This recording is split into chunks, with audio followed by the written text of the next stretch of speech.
Most people assume that if a war or a crisis came, America could just start building ships again. Roll out the World War II playbook, flood the yards, outproduce everybody. That belief is dead.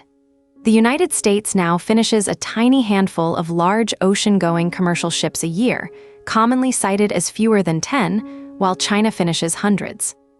So where did all that capacity go? 3 countries. China, South Korea, and Japan together deliver on the order of 90% of the world's large commercial ships by tonnage. China alone has taken roughly half of new orders in recent years. That is one of the most concentrated strategic industries on the planet. This wasn't luck, and it wasn't cheap labor alone. Asian governments treated shipbuilding as a national champion for decades: cheap credit, subsidies, guaranteed orders. Western yards got the opposite deal: protection without funding. They shrank into niche work and naval contracts and stayed there.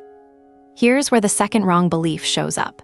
People point at the Jones Act, the century-old law requiring cargo moving between American ports to travel on ships that are American-built, American-crewed, and American-flagged, and assume protection preserved the industry. It preserved a small captive fleet. It could not preserve an industrial base because the protected market is simply too small to sustain modern, efficient yards. And a commercial problem quietly became a military one.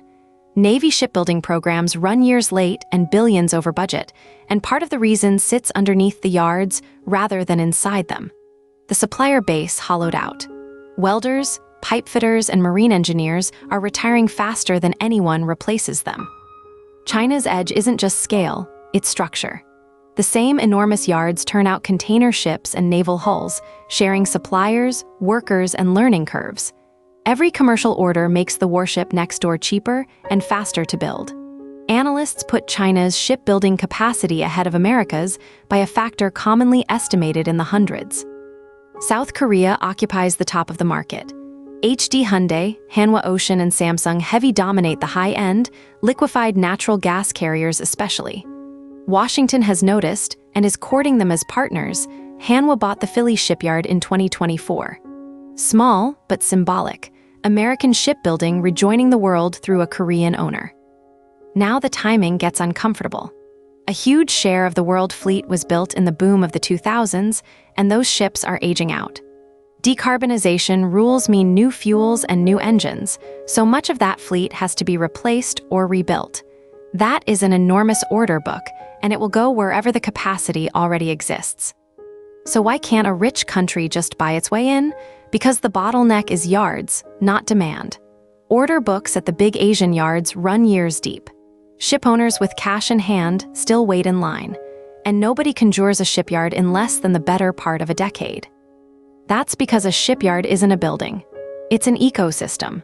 Dry docks, heavy cranes, steel processing, hundreds of component suppliers, and a workforce that takes years to train. Every single one of those inputs is itself scarce, which means you can't fix them in parallel with a check.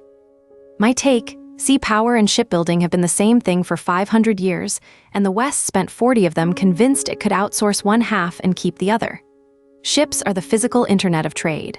Right now, almost all the routers are made in 3 countries, and one of them is the strategic rival everyone else is planning around. I'm Erica, and yes, an AI made this video. The ships are still real.